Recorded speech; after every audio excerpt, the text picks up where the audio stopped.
Some of you guys are going to love this set. Some of you are going to hate it. Either way, put a lipstick emoji down below. Let's go.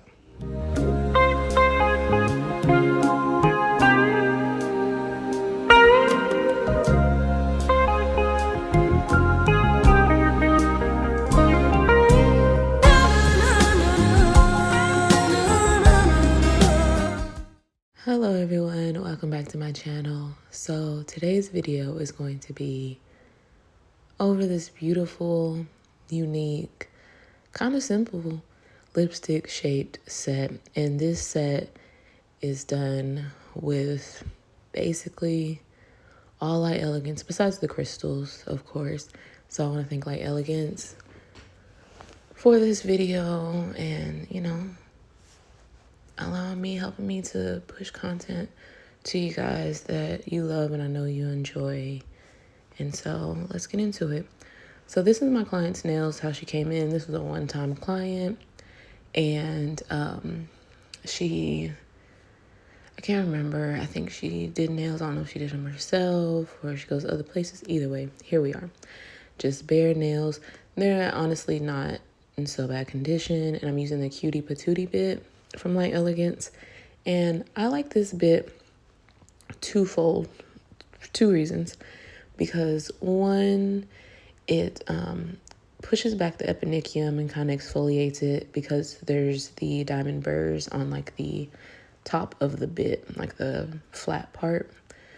And then, so it kind of pushes that back. You can kind of use it depending on how severe the situation is. The client's nails come in. You can use it to push back. We call it the cuticle with my air quotes, but it's the eponychium. And in more severe cases, you might need a cuticle pusher depending on the client. And then it also removes some of that cuticle, and because it's a diamond bit, which means the grit, it has grit and not teeth, so you can use it on the natural nail, always a low speed, and always keep your angle depending on the shape of the bit as flush as possible. Now I am using the itty bitty bit, I believe. I don't need to be wrong in this case. And I'm using that just to get tighter into those side walls and up under that eponychium and just clean up any excess or hard to reach cuticle, which is the dry skin that grows on the nail plate. Then I'm using, just quickly, you see me use the shaper bit, which is like similar to like a crosscut diamond bit, and then kind of rough the surface. And I'm using some tips. These tips, you can get them at a lot of people sell them. They're like long coffin shaped tips. They don't have a deep C curve, just so you know. So I use the Light Elegance nail glue. I didn't kind of put that in there, but I use the Light Elegance nail glue and adhere these tips. And then I'm using the Light Elegance file, which I absolutely love.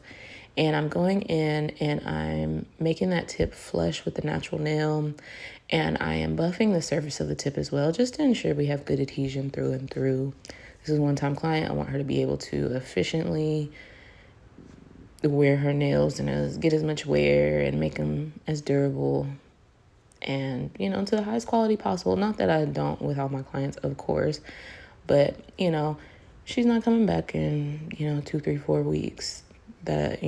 So we just go way above and way beyond. I always go above and beyond, but we're way above beyond. But you could also use like Light Elegance tack and to put it on the nail. It'll help with adhesion too if you have that worry. I don't really have an issue with that, but like I said, I like peace of mind. So with the lipstick shape, you see I cut it at an angle. What you see me, and I know I'm off camera, but I wanted to get some footage in for you guys. I'm essentially lining them up, as you can see, and making sure they look like they're at the same angle to make it look like they're a part of the same story and angle. These were a little bit different. You see right here, boom, the angle is different. So I match one with the other and make sure the angle, the lowest part of the previous one is the same angle as the highest part. See these two different angles. So that's my tip to you. When you're making lipstick nails, some people are like, oh, you got it at all different angles. This is the best way. Flip the hand up like I showed you and make sure they basically look like they're drawing if you line them up like a straight diagonal line. So now I'm using that shaper bit again just to perfectly blend out that tip with the natural nail. I didn't want any excess anything. I'm using this at about 10,000 RPMs and getting a nice, beautiful, smooth prep nail. I did use that file lightly. And I'm just showing this clip because this client, I told her we could do this. It's a beautiful black opal set. Tell me down below if you want to see that in the future. So I just inserted that. I thought I was going to use Ideal Pink One Step. I didn't, but I just showed it anyways. I am using Get Buzz from Light Elegance Cool Gel to encapsulate, using Air Bond as far as prep goes. Light Elegance Attack, again, as far as bonder. I'm going to be using Jimmy Gel in Ideal Pink. And then I'm going to be applying that Air Bond first and foremost. I cleanse the nails off with the Light Elegance Pro Cleanser first, just to remove dust, get it dehydrated, and let's begin the process. Then I used Air Bond and then tack.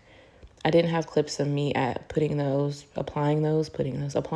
but I did Air Bond first and let that dry just for about 30 seconds. By the time you finish both hands, go back. And then I applied Light Elegance's tack, put that in the light, allowed it to cure for the recommended time.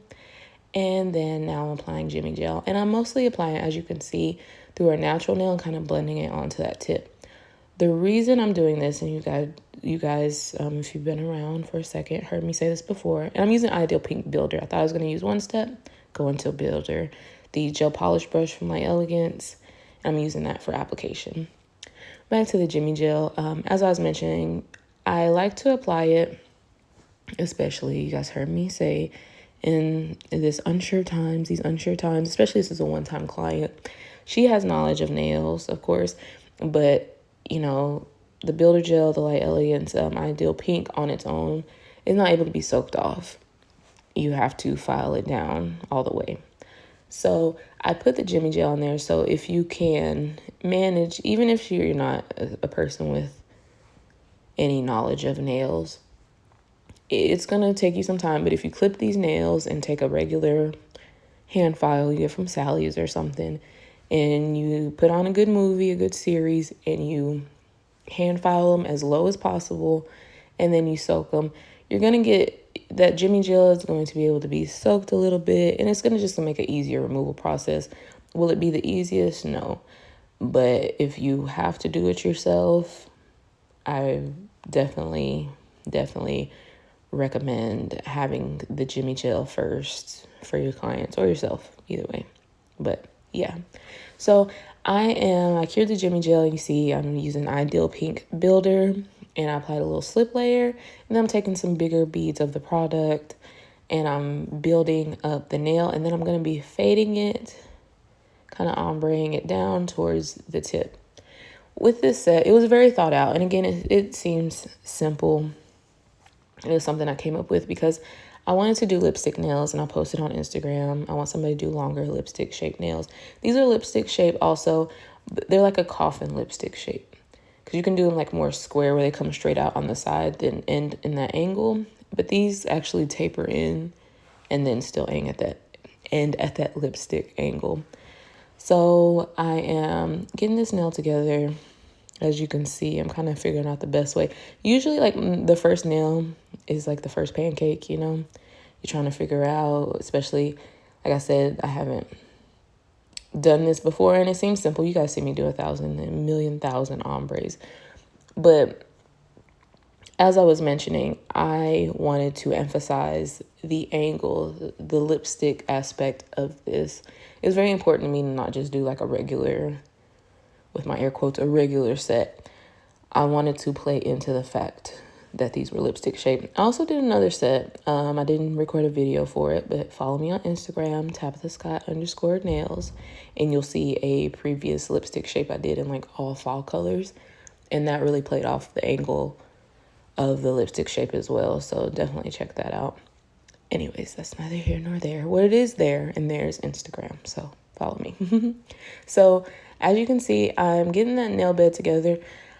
I am building a little bit of an apex. I'm not leaving this super thin. The ombre is not going to be all the way up there. Again, emphasizing that tip and that angle. So what I'm looking to do is have it look like we dipped the point of that lipstick into like a glitter and it kind of faded up. So the ombre is going to slightly be at an angle from the point of the lipstick shape and kind of up. So it's like a 45-degree angle kind of ombre. It kind of reads that way, kind of doesn't. But that's my intention. That's what I'm looking for. Instead of a traditional ombre, glitter ombre that I normally do, which is kind of have a horizontal line, not a straight line, of course, that's not an ombre, but you can picture it like a horizontal line across the nail and it kind of blends up and fades out. We're not doing that. We're taking it at like a 45-degree line and fading it up. But that 45-degree is in consideration of that point for the lipstick. And we're talking angles and stuff with nails. You know, math is everywhere. Math and art intertwine so much so it doesn't even seem like it should, but it does, and I appreciate both. But I digress. So as you can see, it's the same process. I apply a slip layer. A slip layer is a layer that we apply first. We don't cure it, and it just kind of sets the tone for the bigger beads. It says, hey, you can go here, you can't go here. I checked out. I know what's good and what's not, you know. So you take a thin layer, you apply it like you would polish. You get as close to the cuticle area or the eponychium as possible without touching, and then polish it wherever else you want to go. If you get your slip layer outside of the natural nail, chances are your bigger bead is going to flow out of it. Because again, that bigger bead, it's just like if you add a drop of water into a cup. You can't identify that one drop of water. It's going to go where the other water in the cup is. That's what's happening here. So if for some reason I polished it on, you know, her sidewall and I applied that bigger bead, 100%, that bigger bead is also going to flow into the sidewall. So a slip layer is it's easy to apply. Like I said, polish it. Just make sure your polishing skills are A1, and then you'll be good. Builder gel is so simple. I'm telling you. I say it all the time. You guys are going to get tired. But I have all the new followers. Hello to all the new followers here. Anybody who doesn't follow, you should follow. You know, you hear other YouTubers say the amount of viewers that we get that are not subscribers. It's kind of crazy. And, you know, I'm also guilty of watching some channels and not subscribing. But, you know, I'm just a small town girl. You know, you should follow me. Why not? You know? We're shooting we got 200,000. I want to thank all you guys. Next step, 250. Next stop, 500,000, and then 1 million, and then I'll forget about y'all. No, I'm just playing. So look at this beautiful glitter from Light Elegance. They make, oh my gosh. The first products I ever had from Light Elegance were their glitters. They're just amazing. I'm almost speechless. It's hard to... because their glitters don't like sink into the gel. They stay afloat in it into like the base. So you hardly ever have to like mix them because they stay suspended so well. And they're so beautiful. They use like the highest quality of like glitters. And because Builder Gel has clarity like nothing else, you're not going to get the clarity in acrylic no matter how well you apply it at this point. I don't know of any brand. You can get some really clear acrylics and you can apply it well, but it's not going to be like just like Light Elegance Cool Gel Extreme or One Step. Like it's clear like glass. There's not any polymerization going on that you have to worry about. And it's not starting from a powdered product because you can always still slightly see that. If you look really closely, you generally can, especially if you're using like a nude nail bed color or something, you can generally slightly see that this came from powders, you know. And with gel you don't see that. It's like a glassy look even in like the nail bed color, but especially the clear. So I'm just taking that glitter, like I said, I applied it at the tip, the concentration at the tip, and then I'm just blending it out, like I said, in like that 45-degree angle, blowing it out that way. And every little piece of glitter, you see me manipulating individual pieces of glitter, and it matters when you're doing a glitter ombre. It really does. And what we're looking for in this is to go from a concentration of more glitters opaque, very close together on top of each other to separate, like them being spaced out and having a more sparse look. That's how you're going to get a good glitter ombre, no matter what the glitter is. If you're using a chunkier glitter, this is a fine or a finer glitter, same size. But if you're using a chunkier glitter, I would use still the same principles. You want a concentration towards the tip, or whatever. I mean, you could be using it from a cuticle area, but one end you want concentration and fade it out to more sparse pieces.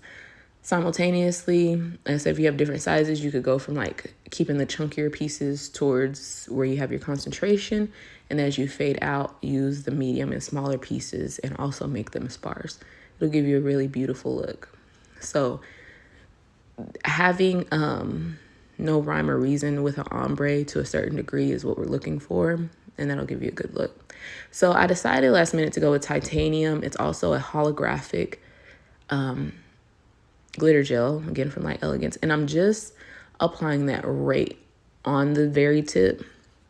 And I thought it would add, I was kind of trying it out at first, like, I don't like this, because I like the thought of it going from like a darker, deeper kind of color with that dark gray, and then fading it out to that beautiful like lavendery holographic glitter. And because it's kind of more of a cool tone, darker gray, it really worked, because of course, not of course, I mean, you have red tone purple, but it is more of a cool toned kind of lavendery mid-tone purple color.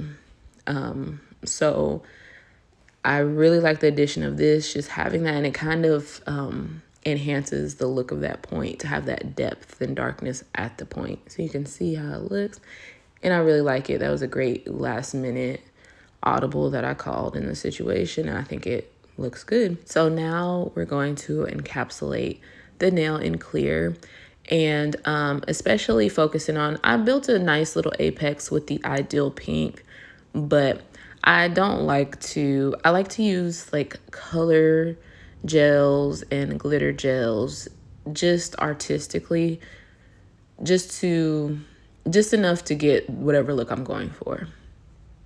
So after that, it's usually generally pretty thin. So we still need to encapsulate and create an apex with our clear. And just like if you're familiar with acrylic, same process you would do if you're using a glitter acrylic. You don't want to really build the nail with glitter acrylic. You want to do a clear base, put enough glitter acrylic to get whatever look, the opacity you're looking for, and then still encapsulate with that same processes. Build your apex with your clear. That's going to be your strongest builder. The nail bed color Ideal Pink has really good strength to it too, so we could build an entire nail out of that. But you kind of want to keep it cool and not really build your apex and everything with that glitter gel or even color gels. The glitter gels are hard gels. They're not like gel polishes, so they work really well in the nail, and they do have strength. Don't get me wrong. Mixed into that glitter is hard gel, so there is strength. It plays nicely, but again, you have kind of glitter pieces interfering, kind of, you don't have consistent, just clear, strong strength. So that's why you want to encapsulate. And I'm more so kind of focusing on the end of the nail where that glitter is, but also through the center, making sure my apex is where I want it to be and everything like that. So I apply this essentially the same as you see everything else. I apply that slip layer first. I don't cure, and then I take a bigger bead and move that gel where I want it to go, and then we cure.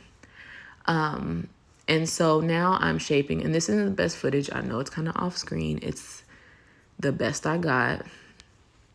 I apologize, but here we are. I wanted to throw something just so you can see how I shape these nails. I've been trying to get shaping footage in for you guys more and more, but I thought it would be a shame if I didn't at least put some footage of this uniquely shaped nail, of me shaping this, this nail. So here you go. I always shape from this angle, from this perspective. It helps me, and I think it's ideal. If you get perfect shapes, shaping another way, absolutely perfect. If you're confused about it, you feel like you can't get a good shape, I would definitely recommend trying it. I'm not saying it's an absolute resolution or, you know, everybody shapes perfectly this way. If you're at a loss of how to get a good, nice shape, you can see how it is. I'd definitely say it's worth trying. So now I am taking, this is a ceramic bit. It is not from Elegance. They don't have any ceramic bits. But I had dropped, some bits and so I just had this one, so I went in with this one. It's a smooth top fine grit bit, and I'm just using this instead. Well, I still use the shaper bit, but because some areas I felt were a little bit more bulky towards the cuticle area than I want it to be, this bit kind of took it down faster than the shaper bit. Overall, through and through, for the most part, you can use the light elegant shaper bit for most things, but sometimes it's nice to have not that this is an aggressive bit standalone, but it's more aggressive than that, to go ahead and debulk and even out some places, lumps and bumps that you may have concern. Sometimes it's not an issue, and not to pass any blame onto my clients. I appreciate them. They're great. But sometimes when they're in the light, they could not be paying attention, talking, watching TV or something, or just some of them are not as accustomed to builder gel. Like I said, this is a one-time client. So when you're in the light, if you have your nail, because builder gel for the most part, not for the most, depending on what you use, but the ones I use are self-leveling for the most part to some degree, especially cool gel. If you have your hand at any sort of angle, gravity is going to take hold of it. So there's some areas where she kind of had her hand at an angle. You get kind of an excessive lump. So it's easier to take down with a little bit more of an aggressive bit. So I'm using the shaper bit to kind of refine and fine tune the nail. This also is a bit that I use in place of a buffer. Usually people go in it with buffers when they finish filing the surface of the nail. That is not really ever my style at all. I like to go in with a diamond bit, a crosscut style bit, and that's what this is. And then go in. Again, it helps remove any more lumps and bumps. It gets it nice and tight around the cuticle area. Gets that even more flush, because that's what we're looking for, a very, very flush grow out. That's going to help with lifting, and it's just going to make a more comfortable nail that's not getting caught on everything for your client. So we get it nice and flush around the cuticle area. Use this bit to kind of refine any harsh angles, especially where we shaped, and then just go over the entirety of the nail to kind of buff it, not smooth, but get that roughness. So whatever we apply next has a nice etched surface to adhere to, with whatever the best word to use. So I'm using the buffy bit around the cuticle area, and I'm using that just to remove any dead skin, any dead hanging skin. And then I don't think I included it, but I did clip any excess dead skin, and then I went back in with this buffy bit. I'm going in reverse now. Even though I'm right-handed, I'll go in reverse, clip that dead skin, and then I go in forward and kind of buff it from both angles. So I'm using the preppy bit, and I am going in and removing any gel that may have touched her actual live skin. Like I said, when it happens to, again, no blame on the client. It's circumstantial. It happens. But if the gel runs over, if they have their hand at an angle or they don't put it in the light quickly enough, sometimes we get gel, or sometimes I accidentally get it on there. So that bit just goes in and cleans it up real easily. I love that bit for that. It's also, you can use it for prep, but I love it for that. And now I'm taking that cutie patootie bit again, and this seems like overkill, but I'm going in and getting that cuticle area even more flush and cleaned up and just nice, and just, I don't know, it's so satisfying to, especially when you see the grow out. Even though this client didn't come back, I know in my heart of heart that she had a beautiful, nice, flush grow out. And that's going to keep them looking good, especially when you're doing something like this where you have like a nail bed color. It's going to look good for a long time because you don't see this like severe enhancement that you applied.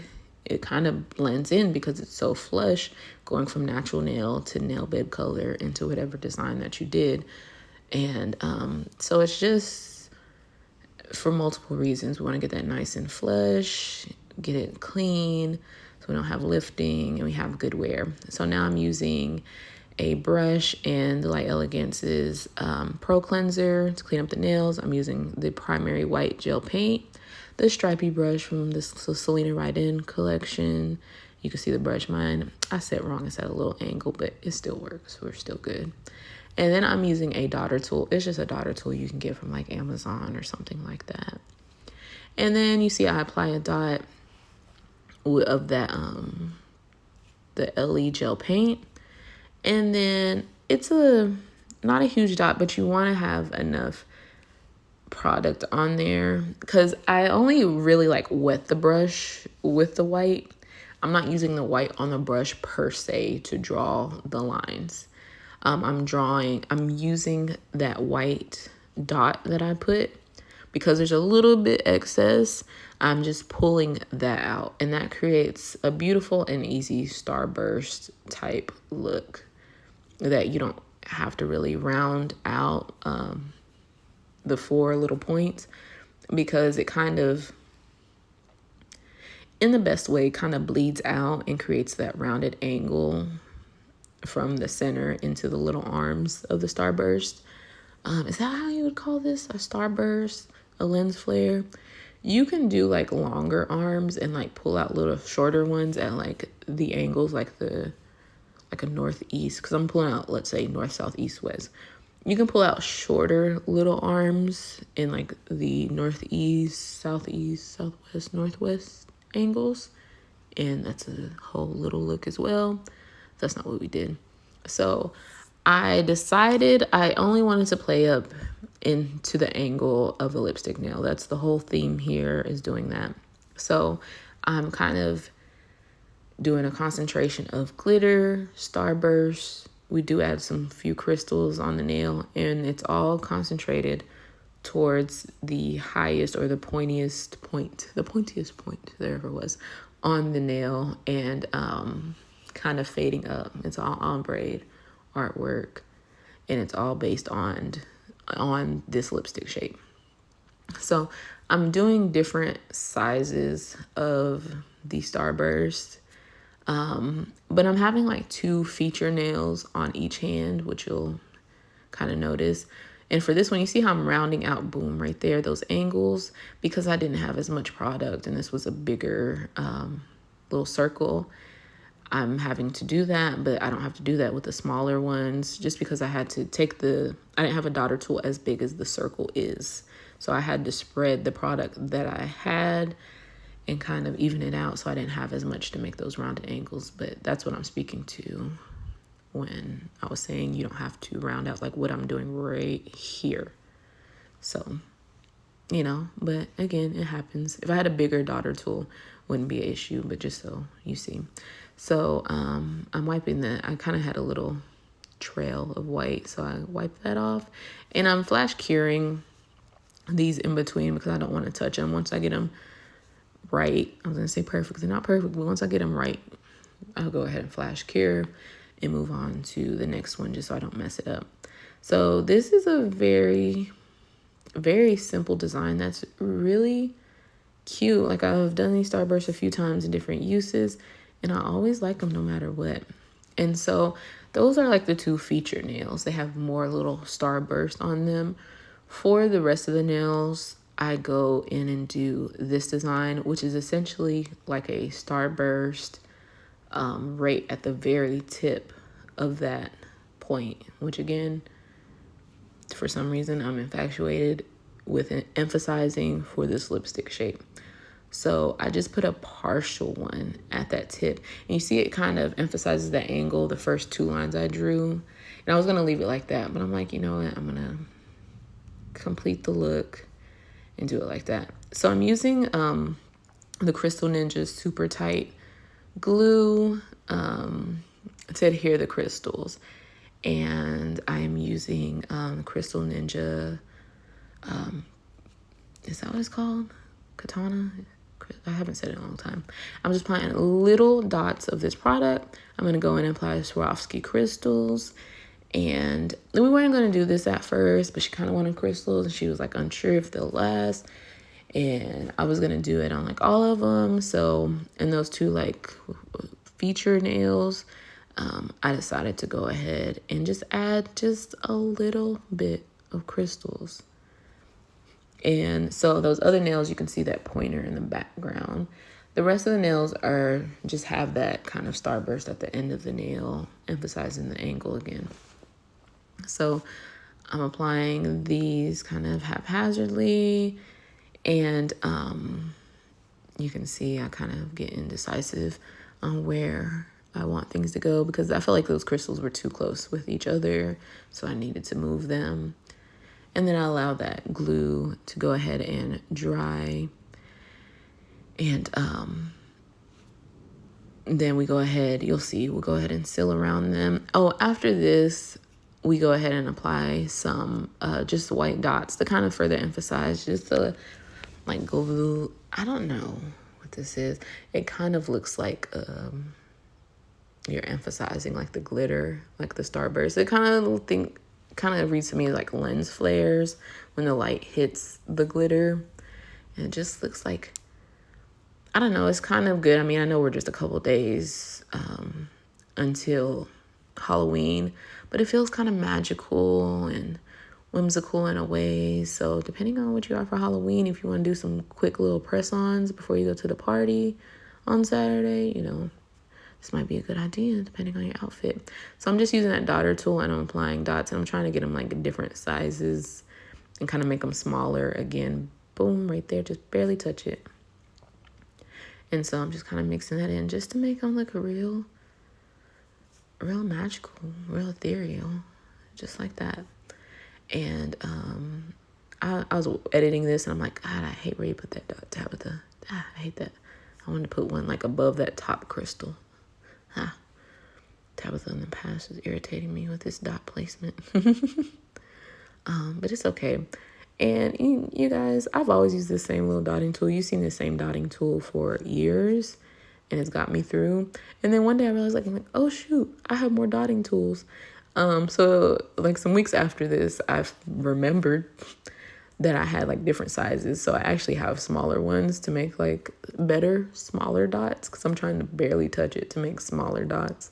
And it's kind of bit me in the butt in the past. So with trying to make smaller dots with a bigger dotting tool makes no sense. So, you know, it's really take advantage of the different sizes. Y'all probably already do, but you know, you live and you learn. So I applied the little dots. I went ahead and cured those. And then I am taking just a builder gel, or you can use a crystal gel of your choosing. And then I'm just going around these crystals to seal them in. Now, some of these are very small. I use like size 3 crystals, 5. I think 7 is the biggest one. Some of them are small. You want to kind of play it cool and not get it on top of the crystal so we can have that bling. And then I'm fading out any harsh lines of that builder gel because we don't want a line of demarcation. We don't want it to look like it's sealed in with builder gel. So you can use Light Elegance Cool Gel or their builder. Their Light Elegance Builder Gel doesn't have the same clarity as the rest, just a FYI. And then I didn't get the best footage of this, and I'm sorry, but I'm using Light Elegance's Super Shiny to go ahead and top coat. And I top coat around the crystals, never over the crystals. And that's our final look. For a tip for the Super Shiny is to let it kind of, once it's cured, let it sit for about 60 seconds and then wipe that tacky layer off so you can get a super shiny look. So this is the final look, you guys. I think they're very beautiful, very charming. This set really made lipstick shape not look as weird to me because I personally wasn't the biggest fan, but I think them being tapered at the same time, just having a design that plays into the angle, it seems purposeful, it seems intentional, and it seems necessary with this type of design. And so I really like it. Put a lipstick shape emoji down below if you like it too. Or if you hate it, put the lipstick emoji and tell me how much you hate it. But, well, you know, we can't care that much. But it was cool to try to do different things, you know. Even there's a lot of things that I don't personally like that, you know, you do, and you do them to the best of your ability. So I want to thank you guys for watching. I want to thank Elegance. Don't forget to thumbs up and subscribe. Bye.